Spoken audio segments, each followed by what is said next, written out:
Welcome back, Rage Nation. Definitely not PR friends. Myself, Pete. He needs to stop, fucking getting cute with his pick. John the Mountain Man Stokes. You're not putting them on my models, motherfucker. Chris the non-tech Asian. Put the tape measure up and get some wages. You really frustrated me. You walked away and you came back and your scalpel had been thrown across the room. I'm just here so I don't get fined. I will share with you my one rage quit story. That I'm a robot and I don't have a soul or personality. This is going to be a really great opportunity for everybody to see how you effed up. Welcome back, Rage Nation. We got another Malifaux episode for everybody. Got myself, Pete, and got another guest on the show to help us walk through the Rezzers faction. So this time I went on down to Georgia and I was looking for a soul to steal. Ended up finding Brandon Lynch, and he's going to help us figure out what the deal is. What's going on, Brandon? Not much. Just getting back into the flow, finally back into work. Glad to be working again, that's for sure. Yeah. Yeah, that's kind of the thing. Things are kind of opening back up and figuring out the best way to kind of do everything. And it kind of fits with what we're talking about today because we got those dirty Rezzers we're going to be talking about. Yep, one of my favorite factions in the game. So is Rezzers the first faction you jumped into for Malifaux? Because I know you also dabble in Ten Thunders. It's actually the second faction. I started off in Arcanists. I was playing them. And the first tournament that I won, I got the Dayglow set for Cry.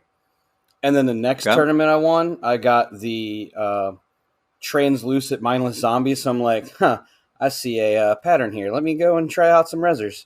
Yeah, and Rezzers are kind of interesting. I definitely was interested in them because I played Jackdaw, and I really like the way Jackdaw plays. I think one of the reasons I didn't get into the Rezzer faction, though, was just because I've done the Undead faction before, and I just wanted something different in this game. Not saying I won't jump to them eventually, but they got a lot of cool undead models, zombie models, and then they have some sprinkles of weird things we'll talk about. So before we get into actual keywords and stuff, just kind of refreshing everybody's memory, looking at these faction kind of overviews, the goal is to kind of give a general idea of what the faction's all about, go into some of the background, what are they doing in the actual world. We'll start off with the versatile models, and then we'll actually get into each keyword and what we like or what we don't like about them. This faction I actually don't know a lot about because I feel for some reason, maybe it's because that's where the power is right now, that a lot of the talk is going towards Arcanists and Ten Thunders and Outcasts. So I'm happy to definitely talk about this faction and get it out second. I had to do Bayou first because I've just been loving the hell out of Bayou. But Bayou is an interesting faction. Oh, they are, and I'm loving every minute of it. But Brandon, let's go to get started off. So in the background of Malifaux, what are the Rezzers doing? What's their deal? What are they trying to accomplish in the world? How do they get around? Well, they're, as you know, they are the necromancers. They study the dark arts, drawn power off of the grave spirit, and each of them kind of have their own agendas in the world. It's a pretty good mix. They got serial killers, Seamus, the Irish Jack the Ripper. Well, from what I've kind of heard from a lot of the fluff and that I've read and listened to on the Breachside broadcast, it's kind of weird because they're living double lives almost, right? Because you have people like McMorning, and then you have Von Stuck, and you have all these people and Seamus who they look like normal people in the Malifaux society, but then after it splits away from the guild leaving or something, then it shows their dark intentions. They start working on reanimating of bodies. I think it was McMorning that reanimated Molly, if I'm not mistaken, too. So that was actually Seamus that did that one. Okay, it was Seamus. Yeah. And that's kind of the interesting part of the background for the Rezzers for me is just that double life. They're trying to look normal, but then they have their hidden agenda that they're working on, reanimating life, switching life, transforming it into stuff, sacrificing to get one of the old gods like living again. So I think the Rezzers were actually, if I'm not mistaken, responsible for the first incident that happened in Malifaux. So they're definitely an interesting background. Yeah, I don't know if they were directly involved. I know Jack Daw was involved in the original closing of the breach, and that was his kind of backstory, where he was just a petty thief in Malifaux, and he was betrayed by Zoraida, and they used his soul and body to close the breach, the first Yeah. breach. Yeah, and there's a lot of it's just kind of interesting in the background because a lot of the Rezzer stuff you start seeing how they go to the Rezzer side, and a lot of the henchmen that get mentioned, Karai, I think it's definitely Molly was mentioned, and Karai is too, on how they were living a normal life. A lot of times they were betrayed somehow, or just some kind of unfortunate incident, and then the masters either reanimate them or bring them to the cause. So if you like that kind of backstory, I would say definitely give a read and listen to the Rezzer backstory. Yeah, and each master is pretty unique as far as a lot of the other factions. Some of the masters have intertwining and very common backstories, whereas the Rezzers, almost all of them are completely different. Yeah, I'd agree with that because if you look at the guild, I think is a good example. A lot of the guild, they share the same agenda, keep Malifaux safe, right? Whereas the Rezzers, they definitely have a lot of split agendas. They're very loosely associated with each other in a lot of cases. Yeah, like I So- said, they definitely have their own personal agendas, which is Yeah. really Yeah. cool. Yeah, they seem like a faction that wouldn't be scared to stab each other in the back if it advanced their own agenda. That the latest story that I actually read is just that Jack Daw helps Karai bring back her husband, her lost love, Francis. But during the ritual, he betrays her and screws up the ritual to grab something for his own self. And now she brought him back to life, but he's just a mindless body now. Cool. Well, definitely give that a check on the old read list because a lot of the background for this game is just fun. It's just there's a lot of cool stories and they're really intertwined well. And if you haven't gone to listen to any of the Breachside broadcasts, they have a lot of cool little. It's almost like mini series where they have like, hey, this one's about this incident and it builds up to it, and then this one's about this one and it builds up to it. So let's go ahead and transition to the versatile models, Brandon. So we're not going to talk about all of them, but what are some of the versatile models for Rezzers that people might want to pick up or they might want to play because they're pretty good and you see them in a lot of different crews? So kind of the big three that stem right off the top of my head would be the Carrion Emissary, Dead Rider, and Sloth. Okay. And So let's then- start off with the emissary because I like the effigy with the doctor's mask, so that looks pretty cool. But then it turns into this huge monstrosity of a raven. So yeah, what does that do in game? It has a couple of good abilities. First, it has terrifying, good stats, flight. But one of the best front of card abilities that goes so well is the Flesh Crawls. Friendly undead models that start their activation within 6 of them get an additional inch of movement for their activation. And Yeah, of and course, Rezzers are traditionally slow. Is that correct? for the most part, yes. And of course, more than half your models are undead. Yeah, that's kind of what I was saying. A lot of the stuff that recurs, I imagine, are pretty slow in the game. Yeah, it can also create terrain. It can create blocking, coffin markers. It can summon zombies. It has a good blast attack that also hands out injured. So he's pretty good That's all good. around. And of course, his Aura of Decay is a great little ability. It's enemy models can't heal or reduce damage by Soulstone, which makes master That's- kills huge. Yeah, that's huge.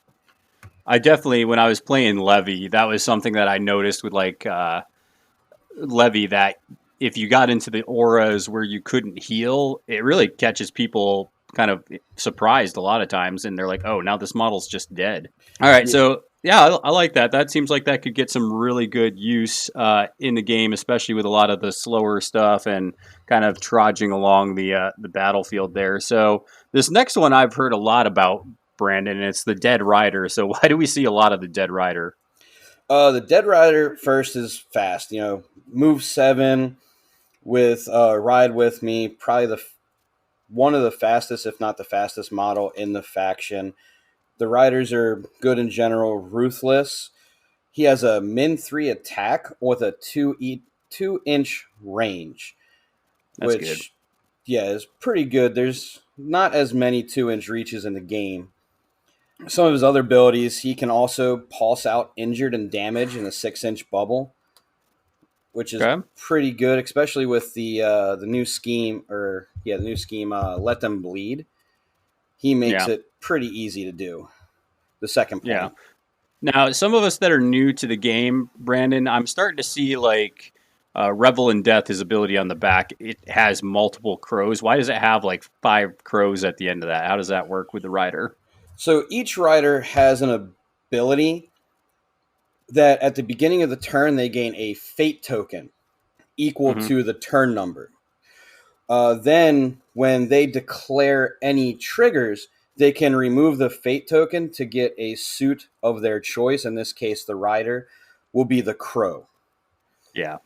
So you have a 3 crow, a 4 crow, and a 5 crow ability on him. Each one has a different one. The spinning scythe is the 3 crow, which is probably the one that I use the most, Yeah. which is just take an attack action on a model within 6 inches.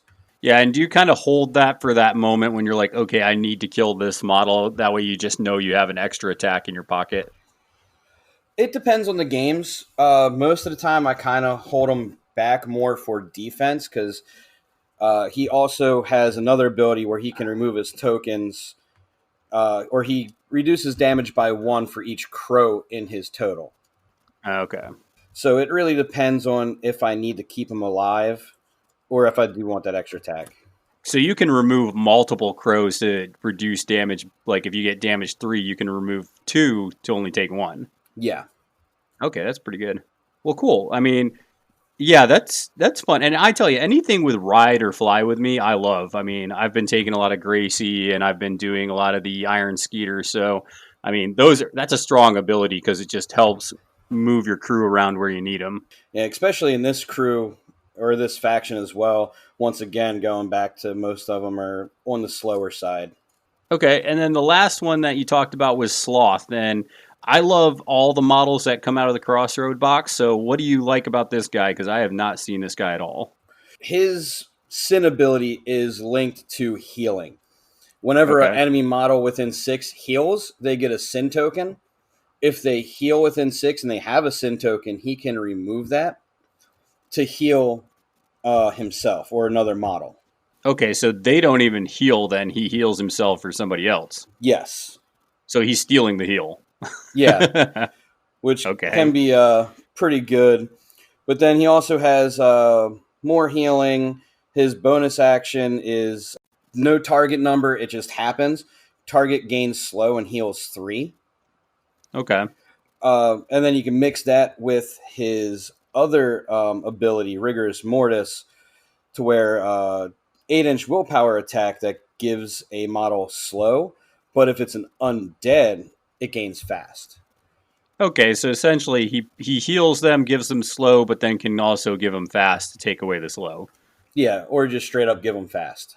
Yeah, which I mean that sounds pretty good to me. I mean it's it's like either you're going to give somebody 3 actions or you're going to heal them 3 and then just get rid of the negative effect, which is really good.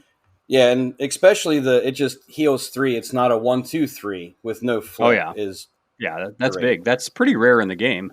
Well, cool. So, anything else about the versatile models before we start getting into keywords, or are those just kind of the big 3 that you really like?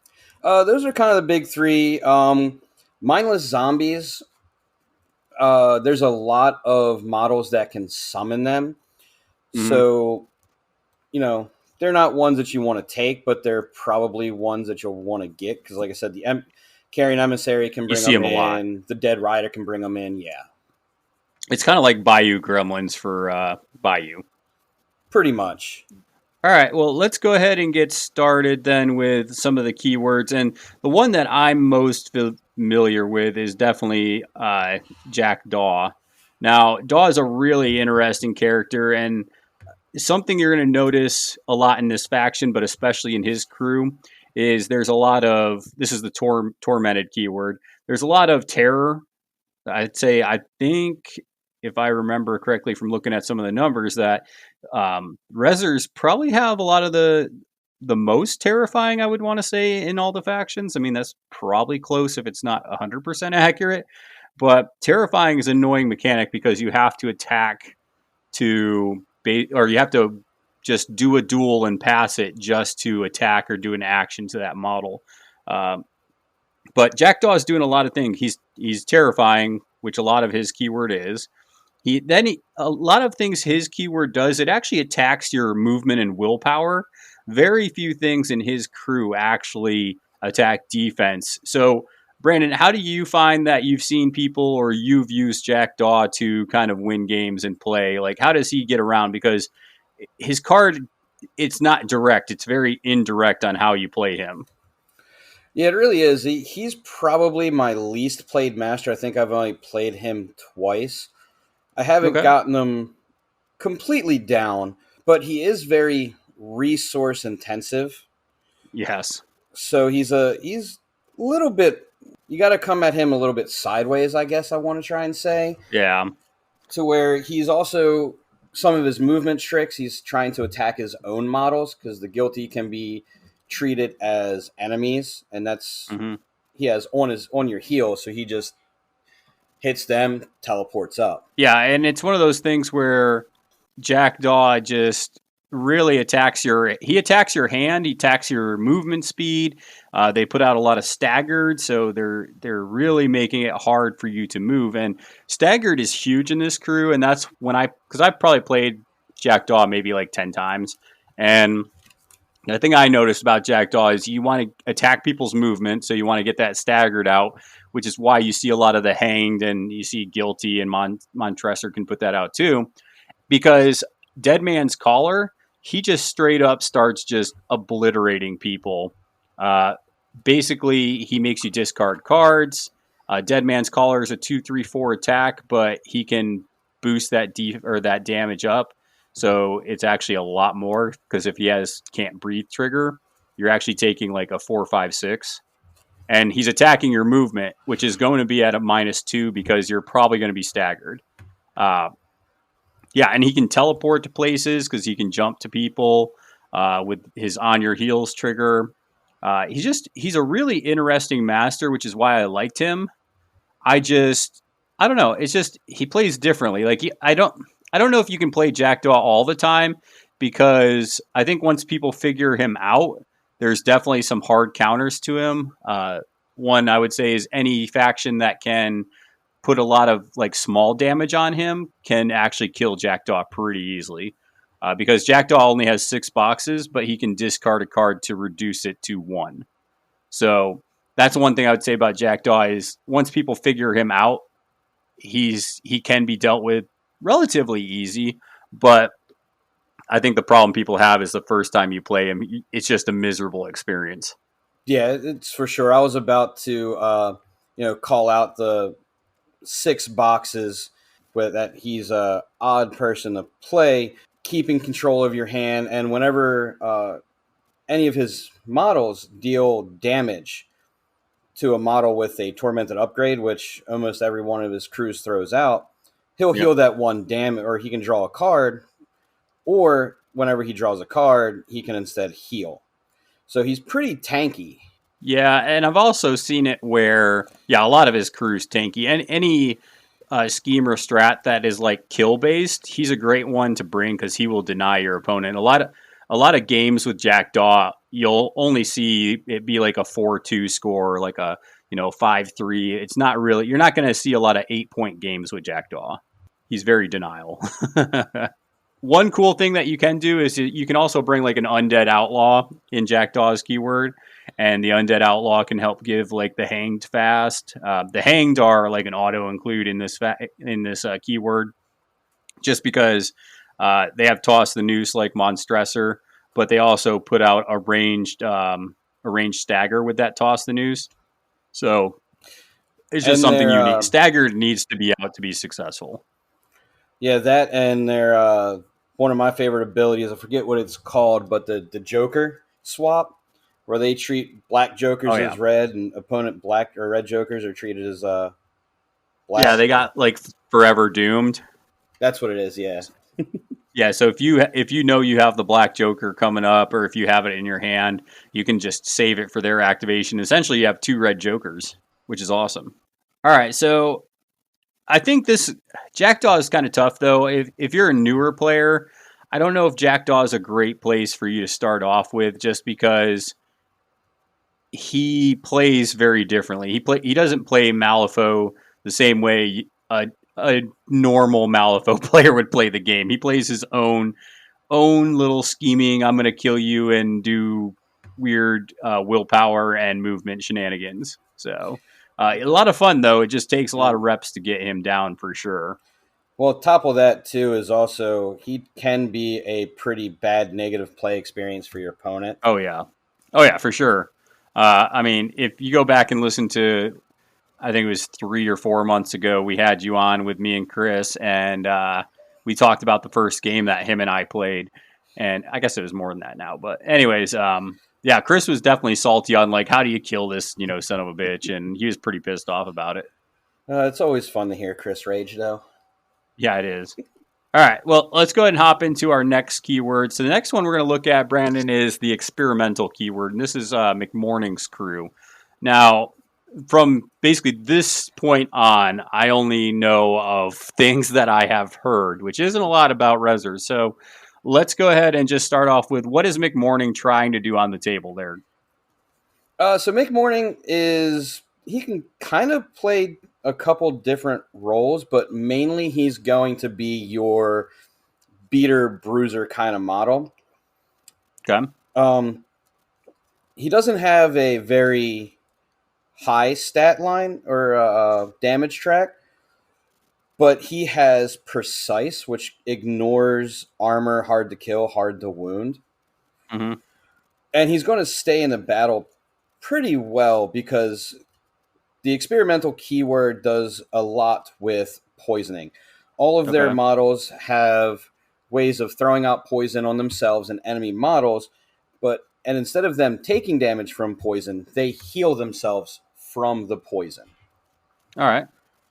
And also McMorning's main attack, his claw attack, whenever it hits, he also heals himself. That's his organ donor ability, not his actual attack. It's the...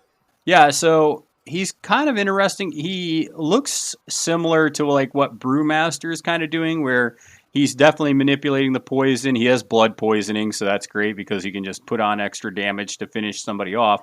I really like the ignoring hard to wound, hard to kill, and shielded and armor. That's a good answer for a lot of those choices out there, because there is a lot of armor and a lot of hard to kill and wound, and shielded is annoying too. I've been playing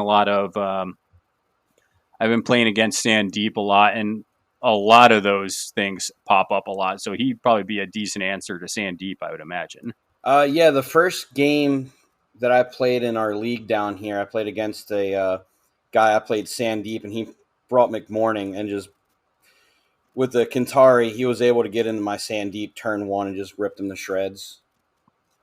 Okay. I was not expecting it. Yeah, that's kind of rough. What are a couple of models in his keyword that you're like, that's a pretty good model? That model like will win you some games or win you some points. So the first model that I normally would look at would be the nurse. They're another support model. They're kind of the healers. They have a bonus action 1, 2, 3 heal that can give out some poison, can give out that shielding, give out some focus, a bunch of different things. That's pretty good. A couple of the other good abilities is, they're manipulative, but bedside manner is pretty big in my opinion as well. If anybody doesn't know what that is, it's when a model takes damage within 3 inches of them, you can discard a card to place them in base contact with this model. So they can kind of pull somebody out that's in danger of dying. Yeah, yeah, I've done that before. Who has that? Doc Mitchell has that for Outcast, and that was definitely helpful to get Parker or get somebody else out of trouble. So I can definitely see the use in that. And also, Tools for the Job. Tools for the Job is just another That's an great annoying ability. It's like, oh, they discarded or they flipped to 12. Oh, I'm glad I don't have to see that again. I'll go ahead and draw that with Tools for the Job. So Yeah, annoying. it's pretty fun too if you're initiative. If say you need first initiative, I'm gonna cheat in this 13. My first activation is going to be the nurse. I'm going to pick the 13 back up and then discard this to get the suit that I need for my bottle of painkillers. And then go heal somebody that's about to die. Yeah. Yeah, that'd be like, I'm like, are you serious? God. Anybody else in that keyword that you want to give a quick shout out to? There, I see there's a zombie chihuahua. That's kind of cute. Yeah, so Zombie Chihuahua doesn't really do too much. He just, It's his totem, right? yeah, he has Annoying, which is a fun little ability. Just run them into different people. McMorning also has Rancid Transplant, which is one thing I Okay. kind of use the Chihuahua for. You know, if I have somebody that's like Rafkin can pulse out poison to everybody, I'll then Yeah. use McMorning's Rancid Transplant to pull the poison off of the Chihuahua and throw it onto something that really needs it. Okay. Yeah, that could be handy. So once again, just manipulating the poison. So I'm guessing McMorning and a lot of his minions and a lot of his people really depend on poison to kind of get their work done as far as like scheming and damage goes. I would say they definitely rely on the poison to heal. Okay, so let me ask you: what kind of game are they trying to play? Are they going into killy pools? Are they going into scheming? Or are they going into where you want attrition? Like, where do you see McMorning a lot? I see them definitely into killing / attrition kind of games. Most of my games with McMorning have been pulling him in as a second master. Something that if I need a really good killy model, because he can go off by himself pretty well. But I can definitely see him more. They're more into the killing. I'd say Public Enemies, maybe. I haven't played them into GG1, so it's a little tough to say as far as what strats they're good in right now. Well, yeah, it seems like public enemies because they'd be able to kill, but they also can heal to deny you from getting your wanted points or whatever they're called. I can't remember what the hell it's called, but you know what I'm The saying. bounties, yeah. Yeah, the bounty tokens. So cool. I mean, McMorning sounds fun. Definitely poison mechanics are always fun to mess around with. So let's go ahead and hop into the next one, which this is our broken-hearted lover here, Karai. So Karai and the Urami. How the heck is this? How is this a Rezzer? Like, what is she trying to do that's all undead? And how does she work? I don't even know. So Karai is definitely my girl. Okay. Kind of her backstory. She was a geisha, and she was in love with the I think it was like the Duke's son or something like that. I can't remember. It was the magistrate's son. It was some high noble official, I believe, right? yeah, the wow, I can't remember his name, but yeah, the leader of the guild. I know everybody's going to be yelling at me. You don't know this, but Well, I yeah, think he actually said his name earlier in the episode, but go Governor ahead. General. The Governor General. There it is. Got it. That's it. She was in love with him, and the Governor General sent a hit out to kill Karai. He jumped in front of the bullet, and she was filled with vengeance. And one of the gifts that Francis gave to her was the Gorgon's scale, which is one of the other Rezzers' sources of power. And the Akirio and Datsuba, the spirits of vengeance, came to her and was like, hey, do you want to get vengeance on everybody? And they gave them her power. And now she is able to summon spirits of vengeance Mm-hmm. at will. Okay, so is she? She's not a summoner, is she? She is the main summoner. Okay. There's summoning in every crew, or every crew has a form of summon, but she is the full-on summoner. She has the ability to summon them. Okay. Her That's summon, her blood and wind ability, right? yes, and it works a little bit different than other summons. Whenever she brings a model in, Hmm. she attaches an upgrade that when the model that she summoned in starts, she takes damage. So you have to balance her health pools. She has a lot of ways to heal. Hmm. Most of her summons have triggers that when they kill a model, the master heals 1, 2, 3. Yeah, and I'm seeing like life leech. Somebody starts within 4, she gets to heal a point. She actually puts out adversary. That's pretty good too, Yes, that is her other big thing that she does. Is and she does it at range. yes, not only that, but also hatred, the other ability. She can suffer 1 damage whenever the adversary condition would be removed, and it does Hmm. not get removed. Oh man, that doesn't even have a range.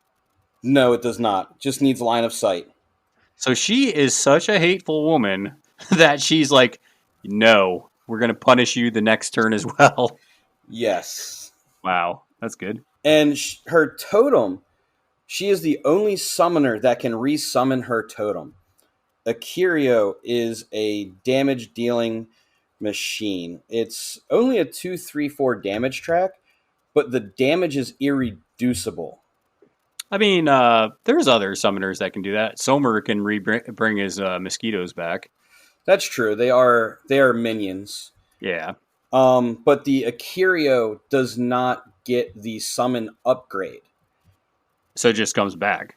Yeah, she has Kirio has an ability, Ah. Karai's Soul, that it can be summoned, and it's not once per turn. It ignores the once per turn.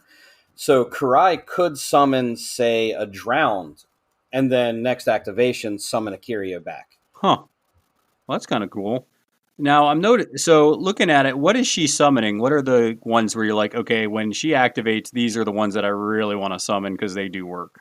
When I'm playing her, first off, I generally only keep 1 to 2 summons on the table. So Okay. she's a little bit different than other summoners that she wants to summon, or she doesn't need to summon every turn. But my go-to summons are usually like the Goryo. They have a bonus action that they can pass out adversary, as well as when they die, they can give out adversary on a demise, and pretty Okay. good beaters. Yeah, they are. I mean, I'm looking at them. They're 2, 4, 5. You can uh, get a lot of damage out there. You're going to have. I mean, this is a crew that it sounds like when you're going to have adversary on the table, and that to me, that's the hint that it's like, okay, they're trying to kill this model just because they're targeting it. So I think that's when you're playing against her, I think that's a big clue. Maybe like, okay, she put adversary there. I need to. Okay, how can I protect this model because I don't want it to die? Yeah, Is she so I mean obviously it looks like her crew's relatively fast. I'm looking at the numbers and do they have any out of activation movement on top of this? yes, they do. They have stations. You know how much I love out of activation shenanigans coming from Scalpel and Guild Ball. Oh yeah. But so stations and also the other henchmen, Datsuba, have Guide Spirit, which is just Mhm. 8-inch range. Friendly Urami takes a walk action. Oh man. So this to me and just I haven't seen the other crews yet. Like I said I've only briefly glanced at them. This seems like your faster crew that when you need to get around the board so maybe like symbols of authority and stuff, this might be the crew you take. I generally take this crew into Corrupted Ley Lines as well. Mhm. I like That makes that. sense. Um, because they're also incorporeal, so they can take a more, almost every model is incorporeal, so they can take a more direct line from lodestone to Yeah. lodestone. Yeah, and another model that I'll ask you about, and then I think we'll kind of move on here. But I'm looking at Jakuna. Is she a model you bring a lot? Because that model is pretty sweet. If you guys haven't seen it, Yeah, I bring her quite a bit. I bring both her and the Drowned is another model that I know you're probably familiar with playing from Yeah, with Jackdaw. Jackdaw, yeah. Yeah, I love their hazardous auras. You can really get somebody in them and make a bad day for them. Yeah, just make their life miserable trying to move. Yeah, Drowned are also one of my other summons because the Spirit upgrade, the Vengeful Spirit upgrade, the summon upgrade, gives them a crow built in, which gives their anchor, their melee attack stunned as well, Okay. which is pretty good. Back to Well, cool. Jakuna, kind of missed your question. Jakuna is really good with the Serene Continent. She can stay up pretty well, and that lore is really, really great. Yeah, and I'm just noticing that with this keyword, it's a lot of it's not like other summoners because I feel like a lot of summoners control the board, but they also kind of flood it.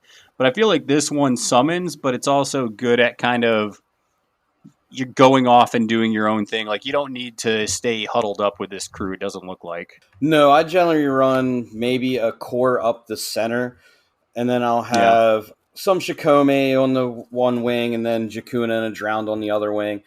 So yeah, they can kind of go off and do their own. Well, let's go ahead and go into our next crew then. So this is going to be the Forgotten Crew with old Molly Squid Pigeon. So, or I call her Squid Pigeon, but it's just Squid Pidge. But anyways, what is this crew doing? I have not looked at Molly at all. So I'm just looking at the cards pretty much for the first time now. So what do you like Gotcha. about this crew? Molly is the control master, 100%. Okay. She just makes she can make your opponent really think about things. One of the biggest talked about abilities on her when they first came out was Last Caress. It's another ability with no range, just needs line of sight. If a model declares an action that it has already declared this turn, they suffer 2 damage. So if I attack twice and she can see me, I take 2. Yes. Okay. If you that first seems turn fun and you miserable. walk, you're taking 2 damage. That sounds fun. I mean, you just would have to play around that because you go, okay, I'm going to walk, I'm going to charge. Yeah. There are definite ways around it. Some of your other models will have 2 or 3 different form of attack actions that you can take 2 different attack actions to get around it. So, I mean, just looking at that ability, is her crew trying to put chip damage on you? Is that how they kind of deal with their opponents? They have some chip damage, but they also have Archie, which Okay, I've heard the Archie name before, so this fella must be good. Yeah, he did get hit hard with the Nerf bat, but Okay, they brought him down to a good place. He definitely was way too overpowered. so he's still playable. Very much so. Okay. Well, I noticed one of his tentacles is holding an ice cream cone, so that's kind of fun. Yes, and terrifying. And, mine has a little pirate hat on it. Oh, it even has a brain freeze ability, so apparently he ate too much ice cream. Okay, so what does Archie do that makes him good then? He's hard to get down. He's fast. He's a little bit less fast than he was. He has leap, which leaps are always great. Yep, leaps pretty fucking good if you don't know. He was a move 5. They brought him down to move 4, but they also gave him rush, which gives him +2 on his charge actions. Yeah. Terrifying, hard to wound. But he's got that min 3 damage with the flurry ability.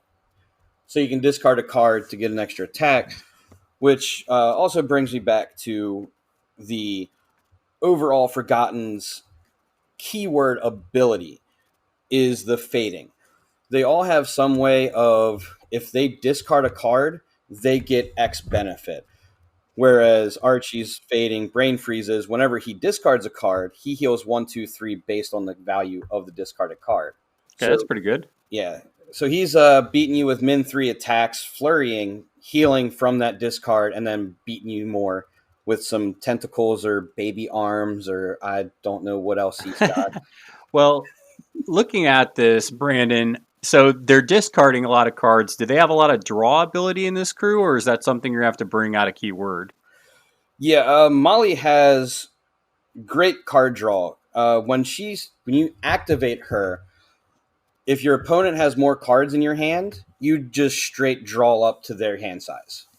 That seems pretty good.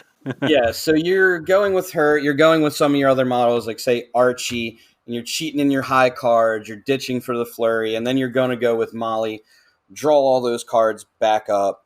Yeah. She also has Lost Knowledge, which is another one of my favorite abilities. It's just simple: remove a marker, draw 2 cards. Yeah, that's any marker too. Any marker. It could Wait, be wait, wait, wait, wait, trap, wait. So that or means you could remove my piano markers. I can remove your piano markers. I can remove your pit trap markers. I can remove Pierce's pyre Ice markers. pillars. Titania's underbrush markers. Oh, that's pretty good, man. Bass's cloud dust. Yeah. Oh, well, hold on. That's not even that's not even the bonus action. So you could do that 3 times if you really wanted to get a whole, full grip of cards. Yeah, she can do that 3 times. Okay. I mean, I don't think you would, but I mean, it's an option. I mean, drawing 6 cards is not terrible, but hopefully you have something better you can do. You do need a marker to get it. Generally on first turn, I might go with her totem, the Wayward Mariner, and interact to drop a scheme marker just to give me an option if I need to get some extra cards. Okay. But she's also she has a good bit of activation control as well. Her other tactical action, Constructive Criticism, basically allows a friendly minion that is already activated a second activation, and then either her or the other model discards a card, triggering whichever fading ability you want. And her fading ability is not bad. It gives an enemy model within 8 distracted. Which definitely is annoying. I kind of like what she's doing, and she just seems like you said, you're just controlling where you want the action to happen, kind of what conditions are out, cards. I mean, anytime you see a lot of card draw in this game, I think that's a big sign that they're probably going to be doing things to you that you don't like. Last one that I want to just see what you have to say about it. What's up with this Philip and the nanny? There's like this gruesome little zombie baby being pushed around by a skeletal woman. That model is one of my favorite characters in the fluff. Okay. They needed some information. I think it was either an archaeologist or an explorer. But they cut off his head. They had a battle against him. And Seamus and Molly were going for him. They cut off his head and run away because they can't get the body. Then they resurrect just the head of it. Oh, dear. And throughout the whole thing, the chronicles and the stories, they're asking this head for all information about Kythera and whatever they want. And eventually, Molly gets tired of carrying the head around, so she takes a lady and resurrects her, puts the head in a baby carriage, and has the nanny push the head of Philip around for the rest of the time. Wow. That's pretty messed up, man. It's even more messed up. Molly in the story thought she was doing something that he liked, and she kept like knitting him little weird hats and putting him on him, and he was getting frustrated. Oh my god. What does it do in the game, though? That's an awesome backstory, but what does it actually do? Do you use it at all? I don't know how good it is. I used it once. It's got only 4 defense. It has some pretty good abilities. It copies the fading of everybody around, which some of them can be pretty good. Has a decent attack, decent mobility, but I don't like that 4 defense on an 8-stone model that with no real other defense tech rather than manipulative. Yeah, I mean, I've heard some people say that they love bringing it in certain matchups. So, I mean, that makes sense. So let's go ahead and go on to our new keyword here. So we got the Transmortis, and this is Professor von Stuck. So he sounds very academic, so I'm sure he's going to have some learning key abilities here. Yeah, he definitely has some learning key abilities. I think von Stuck is probably one of the best masters in the game right now. Oh, you do? I really do. I have not lost with him. I mean, and that says a lot, Brandon, because you travel around pretty well for this game before the lockdown. So, I mean, you have a lot of games with Rezzers and a lot of games in general. So, I mean, that says a lot for how Von Stuck, I mean, currently sits. Yeah, his whole keyword just has a giant toolbox of everything. He hands out focus himself. He does blasts. One of my favorite things about him, which drew me to him, is all of his models have. Let me make sure I get the name of it right. Studied opponent. That when they are in a duel once per activation, if they have a suit that shares with the opponent, they get to draw a card afterwards. So I never run out of a hand with them. It is very rarely that I do not have a hand while playing the Transmortis. All right. Well, he does a lot of interesting things that I'm just kind of looking at. Like you said, the blast damage kind of sticks out. That it seems like a lot of his stuff is happening kind of from range. So is that kind of, are they more like, are they scheming? Are they damaging? Are they range damage? Like, how do you see them playing actually on the table? I play them as a very fast-paced, aggressive crew. Von Stuck himself, I use more as a support master and secondary damage dealer. Like, yeah, just some chip damage or just to get an effect out. Yeah, I'm usually going pretty early with him on turn one. He has a way of summoning his own models in a different way because he puts an upgrade onto another model, which is usually going to be the Valedictorian. Yeah. And then when the model with the upgrade kills a model, they get to summon one of his minions with cost equal or less. So the Val, he usually throws the upgrade on Val. Then he has another ability to give her fast. With his third one, he gives him focus and a 2-inch push. And then Val screams across the board and tries to murder something and summon something in get a 2-for-1. Yeah, I was just looking at it because I know a lot of people bring the Valedictorian. So she has Flurry, which is really good. Puncture is always good on her attack. Yeah, I mean, looks like a nasty model too. You have this like winged woman kind of that's just been torn apart by Von Stuck, it looks like. Yeah, it's a pretty cool model. I didn't like it until I painted it. I didn't like the look of it, but then once I actually got it and started painting it, I liked it a little bit more. It's definitely a weird, cool-looking model. But okay, what about Anna Lovelace? Does she see a lot of the time on the table for you? She makes almost every game for me, depending on what it is. She has some great tools against different masters.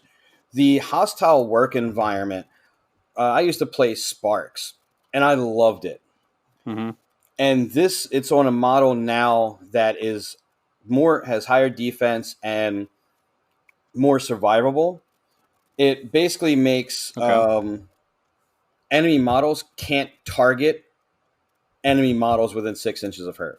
Yeah, and that's a big deal, especially when you start engaging the enemy and people are trying to save them, heal them, maybe reposition them, and it looks like she's just shutting that down. Yeah, that, and then also tied with Gravity Well is another one that gets people. Models can't be placed within 6 inches of her, so that stops summoners. Fly with me. It stops fly with me, any kind of flight. It stops summoners, unburies. Yeah, that's pretty good. And it's one of those things where it's not like a back-breaking ability, but it's just something you have to account for. Because I know there's times where I plan something and I'm like, okay, I'm going to fly with me and I'll put a model there. But she just locks down that area where you can't do that. So you just have to account for it. Mm-hmm. The other thing with her, too, is I'm also usually bringing in Carrion Emissary. The Emissary comes in for two reasons. One with Anna, because Anna has a remote detonator ability. She can push a friendly undead 3 inches and then explode it. Everybody within 2 inches of them have to take a move duel or suffer 3 damage and injured. Mm-hmm. And the carrion emissary provides those great little mindless zombies for her to blow up very, very well. Yeah, and it looks like, oh man, I mean, I'm looking at Von Stuck's card, and he's putting out a lot of different conditions that could really make it hard for you to pass that duel or pass that consistently. Yeah, even if they do pass, it's also more resources out of their hand. Yeah, yeah, and that's something I definitely noticed about playing Malifaux in general. That it's all about how well can you control your hand, how well can you attack your opponent's hand, where are you spending your resources versus theirs, and that's where I feel like a lot of the games are won and lost is how you decide to actually spend those resources. Yeah. And also on resources, that remote detonate also draws you a card as well. Oh, nice. Yeah, that's just good. just add it on. Just throw it on top there. The other reason why the carrion emissary comes in once again for that movement, the valedictorian's only a move 5, Yeah. but she is undead, so the carrion emissary makes her a 6. And then with the research assistant, also has move along, gives her another inch. That valedictorian becomes a move 7, fast with That flight. seems pretty good. So Well, yeah, cool. it's And pretty good tricks. when I was looking at it, I will say I think Von Stuck's crew is virtually, visually very appealing. I think a lot of the models look really cool in that crew as well. Yeah, I love the look of the student of Viscera. I can't wait for the other ones. The snake looking guy. Yeah, yeah. If you like a lot of like the undead, kind of this weird biomechanical kind of feel, I mean, Rezzers and definitely the Transmortis crew are probably going to speak to you a lot. Well, cool. Would that be like the Adepticus Mechanicus? I kind of Yeah. think they remind me of them a little bit, like undead version Yeah, of them. definitely. All right, well, let's go ahead and hop. We got a couple more left. We got the next one is the Revenant, and this is Riva Cortines. Now, from what I understand, Brandon, you can correct me if I'm wrong. She's one of the played. I'd say she's not played as much as the other masters. I've heard other people say she's probably the least powerful in the faction. Is that correct? I would say that she probably is the weakest. She did get a new buff. She did start getting some light, but I don't think it's enough to compete with the Molly or the Von Stuck or the Karai, who I think are the 3 strongest Rezzers. But she has, okay. So what is she play. doing on the table? She's manipulating fire. She's throwing out some pyre markers. Most of her keyword has the ability to where if they walk through a pyre marker, they also gain shielding. Okay. She can attack through anybody within, I want to say 8 inches, 6 inches. Nope, 8. I was right.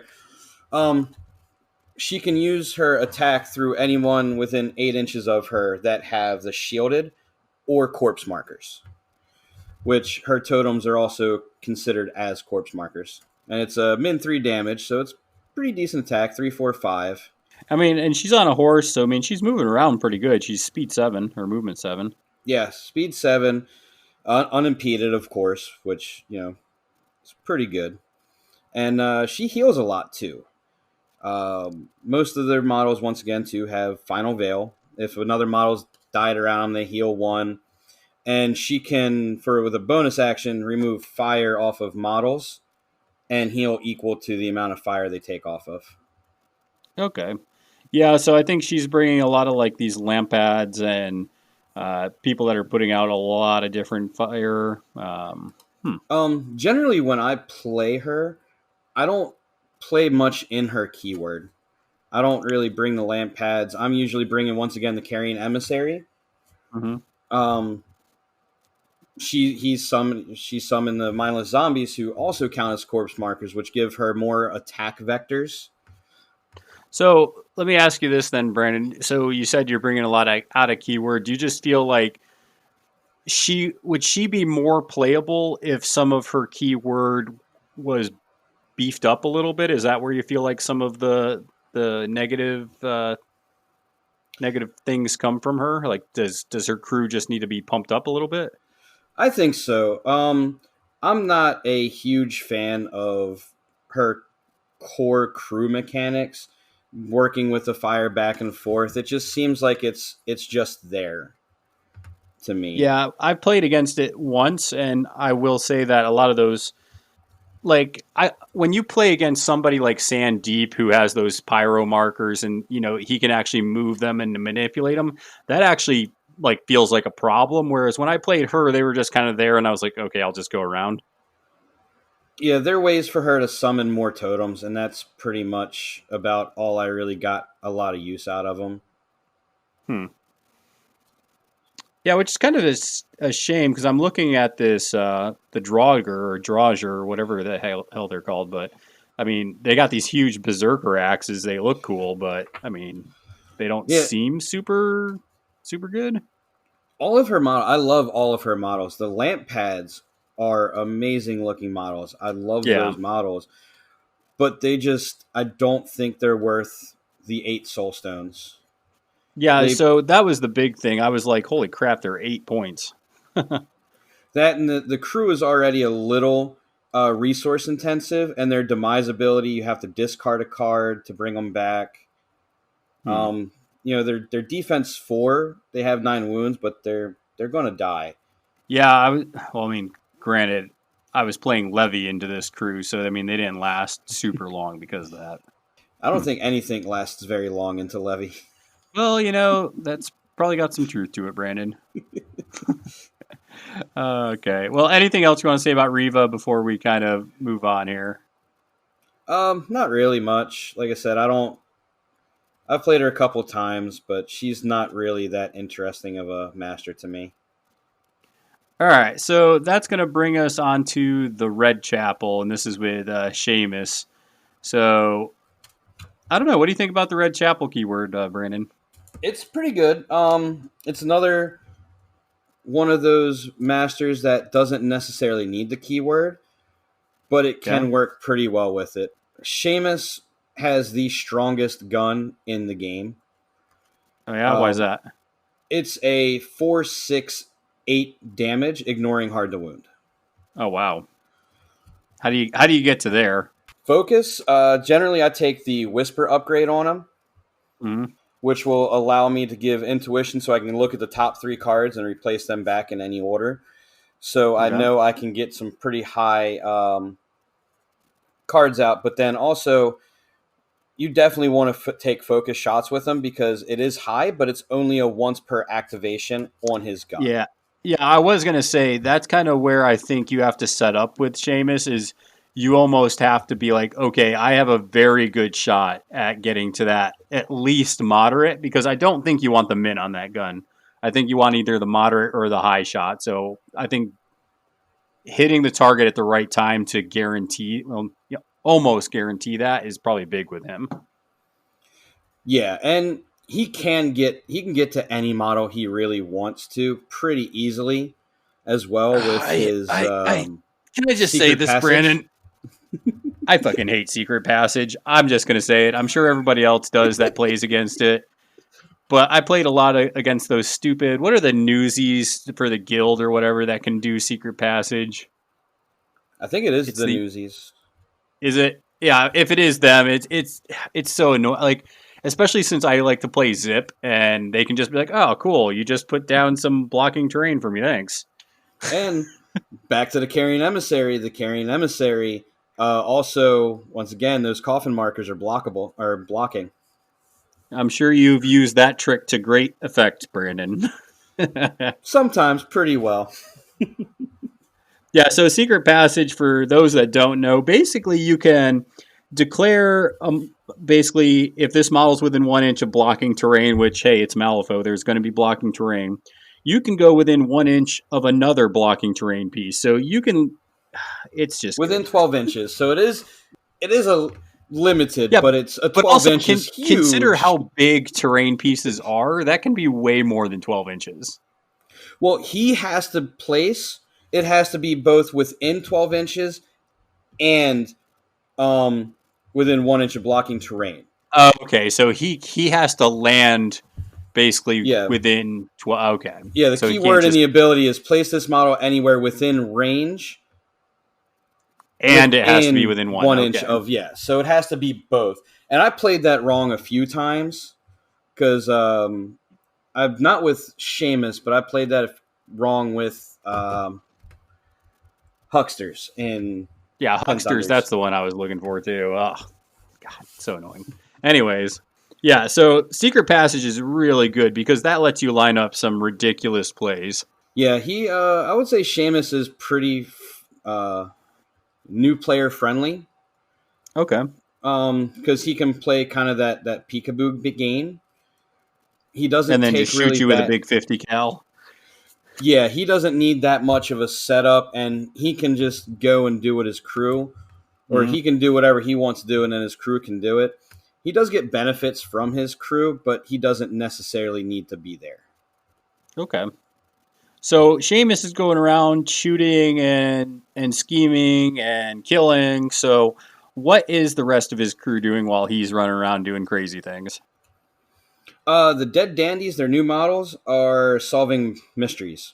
They are Okay. their tactical action. Their bonus action is proper murder mystery. They're doing a lot of the scheming. You're Okay. going to be killing stuff.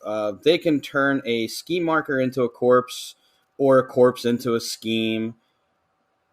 And it's also not friendly, so they can turn your enemy scheme markers into corpse markers, which can also ultimately help Seamus because he can use them to shoot his gun a second time. Betty Noor, she's kind of back and forth. She's a pretty cool model. I like her. She can bury herself and then unbury next to corpses. So she's another model in this crew that can just bounce around all over the Yeah, I table. was gonna say that kind of goes with the Dead Dandy pretty well too. Mm-hmm.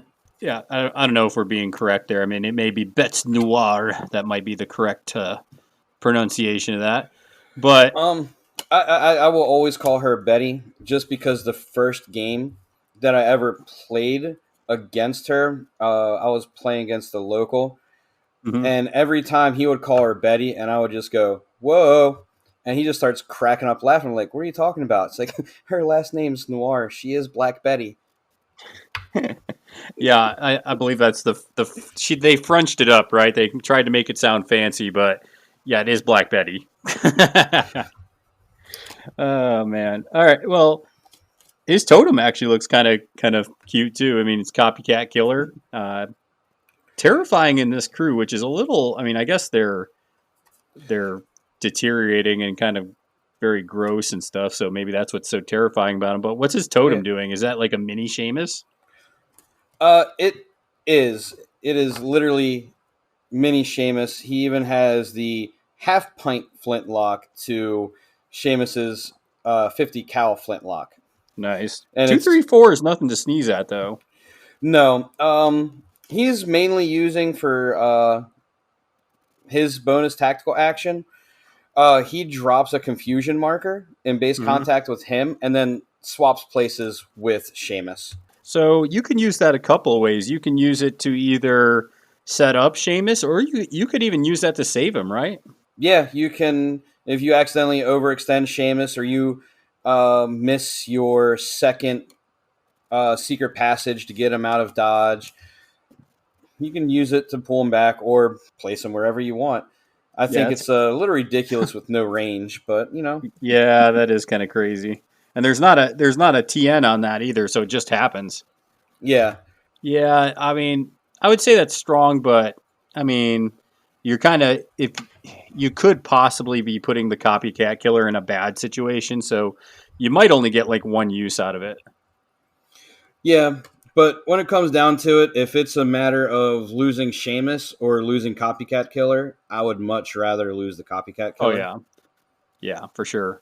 And last model I want to talk about, Brandon, is there's this handsome lady, and her name is Madame Sybil. Now, what is she doing? She's really stretching that outfit she's wearing, but what does she do? She puts a paper bag over her head. I guess. Like, oh god. She's probably the most controversial model in the crew. Some people love her, some people hate her. She does have a min 3 damage, but her damage track is 334. Mm. I guess crit strike, so she could get up to 4. She is a henchman, so possibly up to 5. She's terrifying, just like the other non-minions. I haven't really got too much use out of her. I mean, 10 stones for 5 defense model with hard to wound terrifying is good, Yeah. but I generally leave her at home. I mean, she's got I've got your back. That's a handy defensive ability, but I don't know. For 10 stones, I'm trying to see if there's anything crazy on here that because I think once you get to 10 stones, and Brandon, you can probably back this up a little bit more after I say it, but 10 stones, I feel like there's something very specific you need to be doing. That model needs to do that thing very well, like when you spend that many stones on it. Yes, definitely. And I'm already bringing another 10 stone model in the emissary, and that's Yeah. eating up a lot of stones. Yeah, and I just think like 10 stones, it needs to be better than a tech piece. Like your tech pieces, I don't think your tech piece can be 10 stones. You need to be doing a very specific good thing with those 10 stones to almost to just validate spending that much on that model. So yeah, I mean, that's just my 2 cents. I see what you're saying. Definitely, I think if you're spending 10 stones, you want 10 stones. You want to see points put up by a 10 stone model. Yeah, basically, if you're spending 10 stones, that model needs to get you victory points. And a lot of the stuff I'm seeing with her, it might help you out, but I don't know if it equates into actually like getting points for winning the game. Like I said, Bleeder Lasher's okay, but I mean, she's only movement 5 with she has 2-inch reach, so I guess that's not terrible. She has I a don't know. 2-inch reach, but I mean, as it might far be a as playstyle thing. it is, usually in her, she plays a beater role, but I have Seamus who is doing the beating for me as well. And I would rather have more mobility to be able to move other models around or be able to get other places. She has a pseudo lure too, so I mean that's not terrible, I guess. Yeah, but the Rotten Bells are a 6-point model that have a stat 6 lure. Oh, so the Rotten Bell, they're only 5 points actually. Yeah, so they're a 5. The Doxies are 6. Yeah, which is kind of crazy because they're half the points and they do one of the things that you would probably bring Sybil for. So I can see why somebody might like her, but I also see why people are like, well, why don't I just bring this instead? Because you're already doing damage. And if you really want the lure, you can bring a model that's literally 50% cheaper. Okay. Well, cool. Anything else about the Red Chapel before we get on to our last master?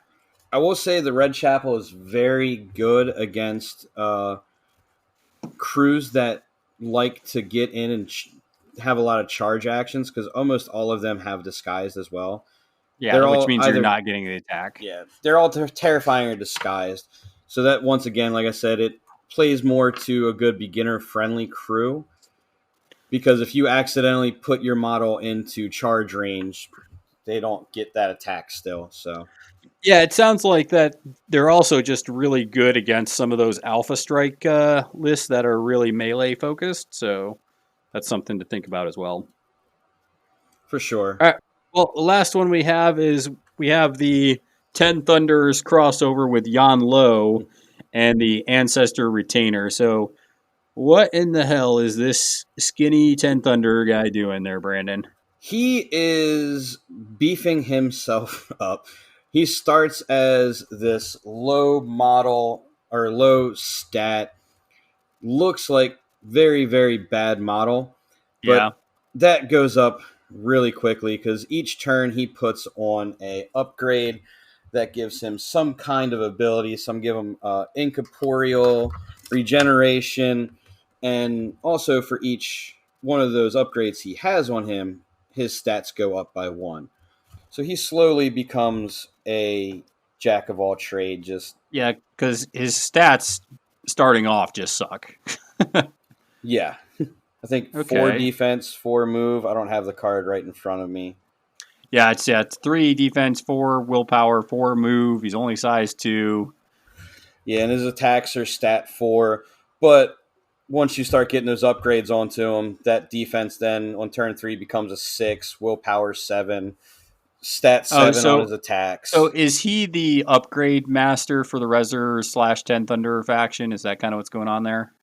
Yes, he definitely is the upgrade because, well, I guess him and Jack Daw kind of both are the upgrade masters in a Well, sense. Jack Daw puts upgrades on other people, but yeah.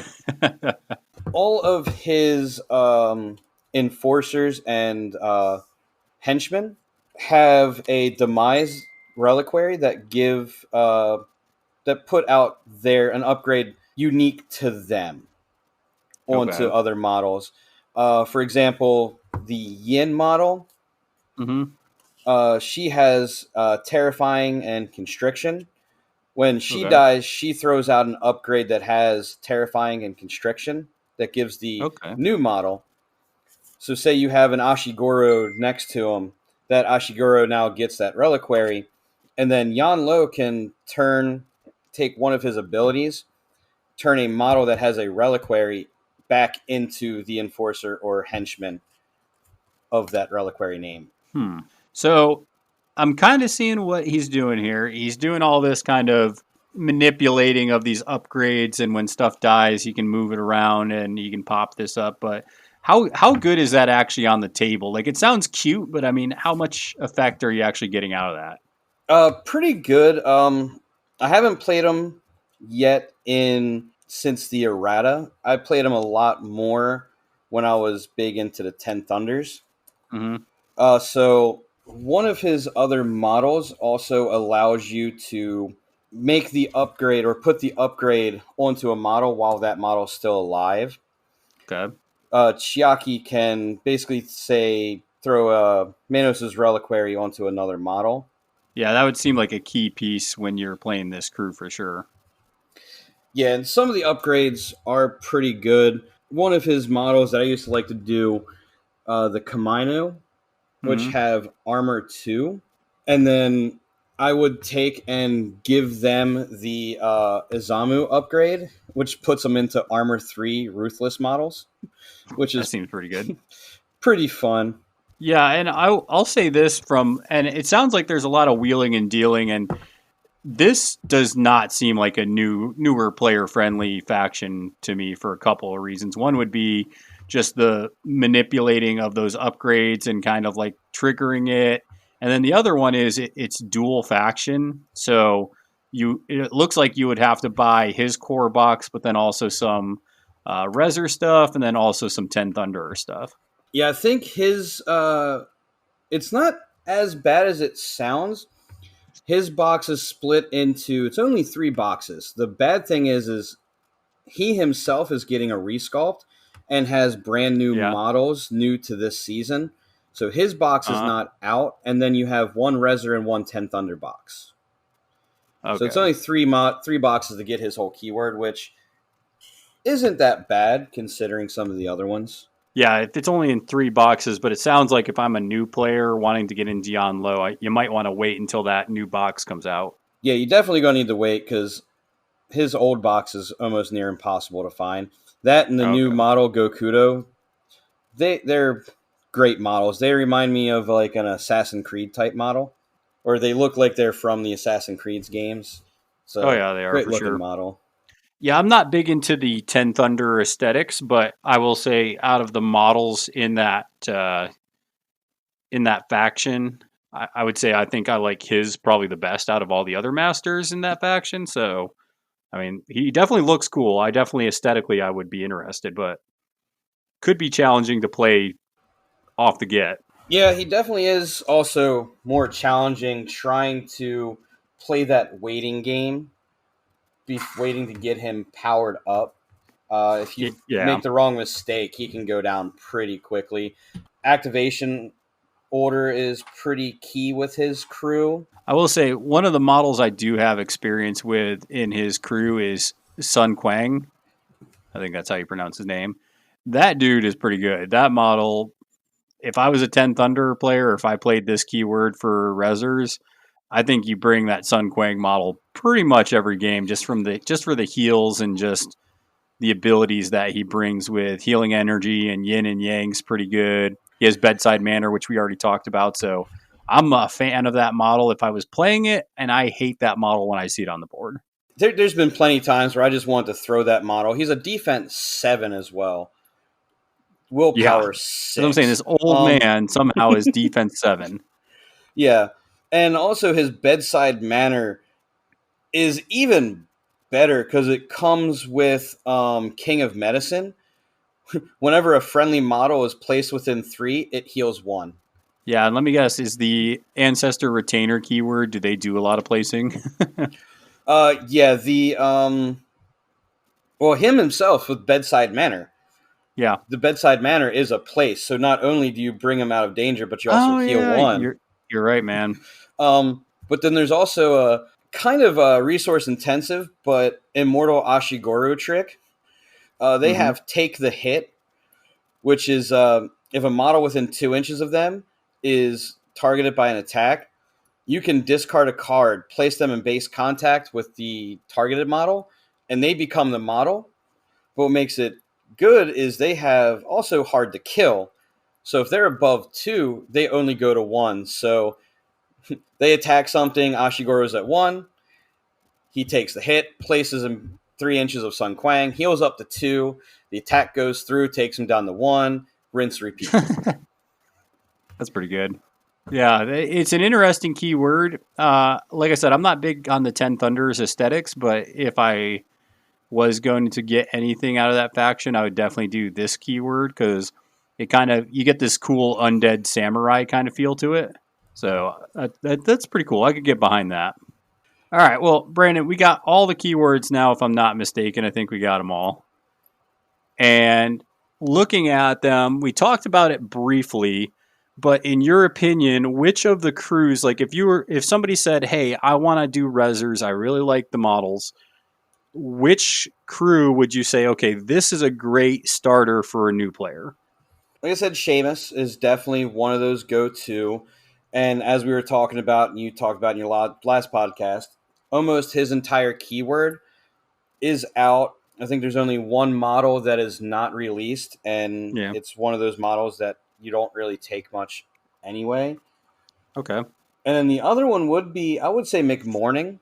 He's pretty straightforward. The problem with him is, once again, he's also getting a resculpt, and his box is not out yet.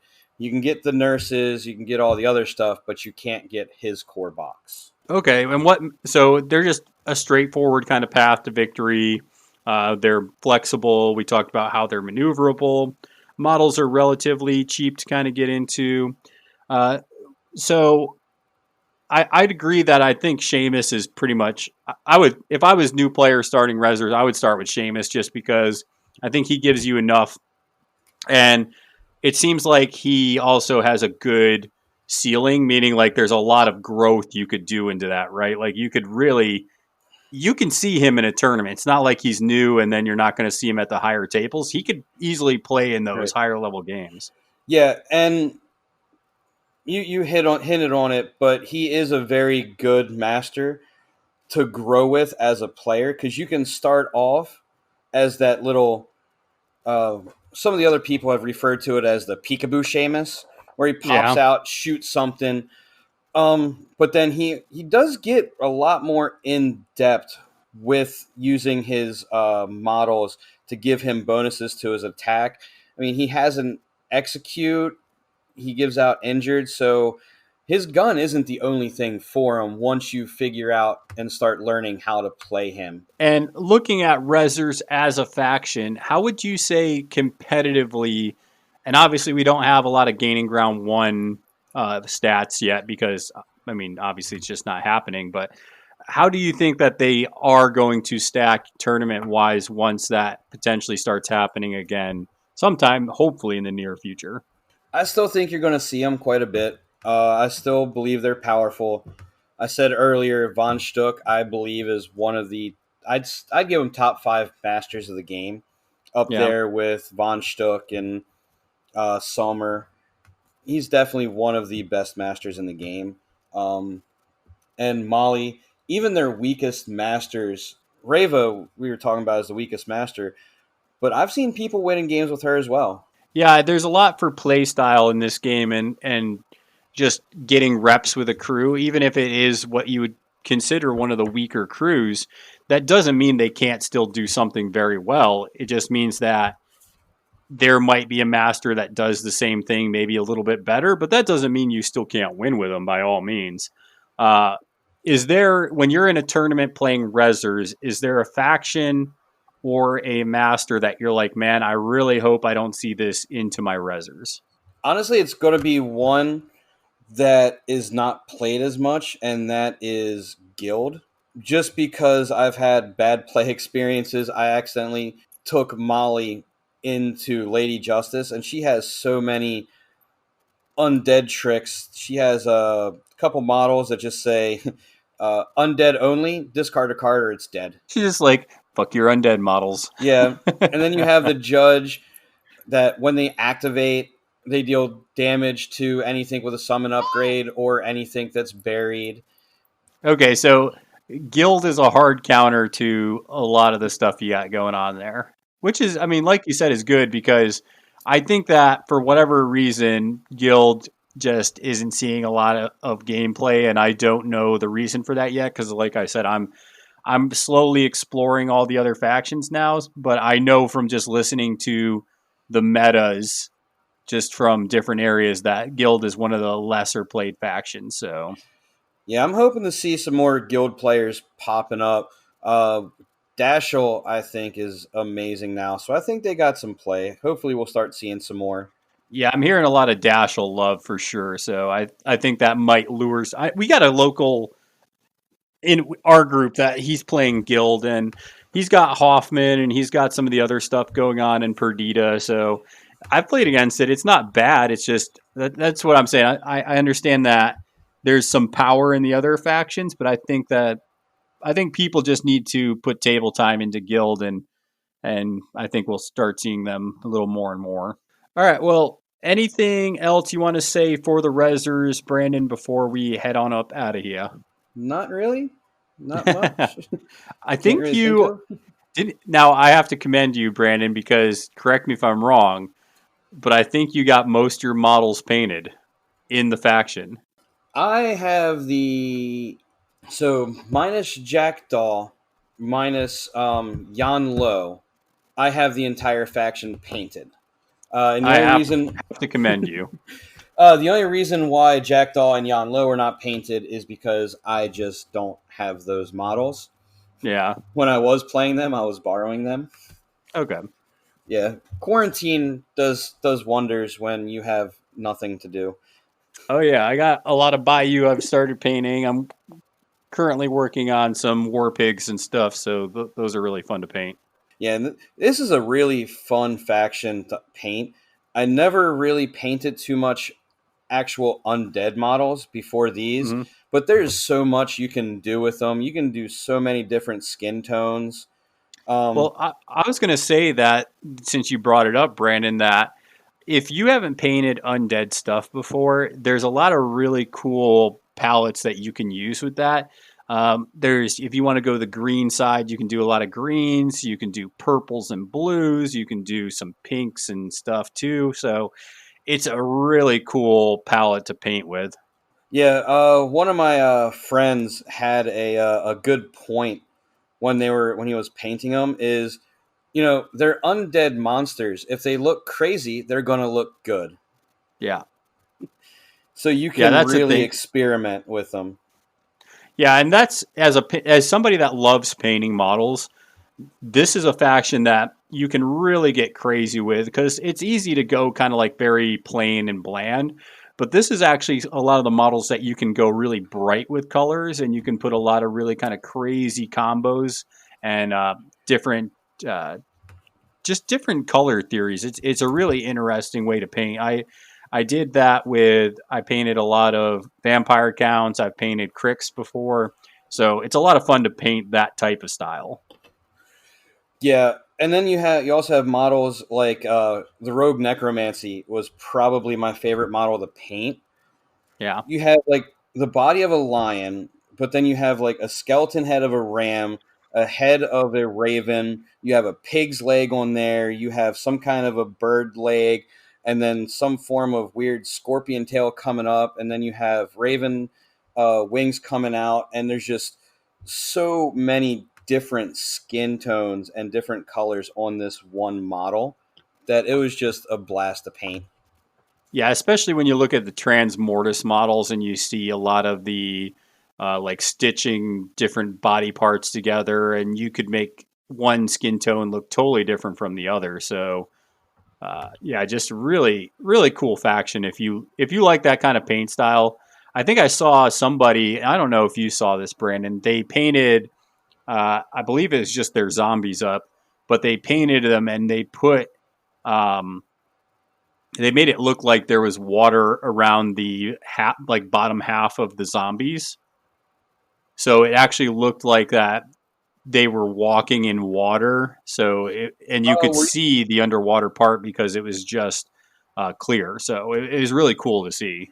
Oh yeah, where the half the zombie. At first, I thought you were talking about. I made a swamp style base for my models. Yeah, you can really put a lot of weird basings, but I know exactly which one you're talking about, and that one was really, really good. Well, yeah, really put crazy together model. Yeah, if you're a really, really good painter, I think this is a faction you can do some really amazing things with. This faction and 10 Thunderers, which we'll speak about some other time.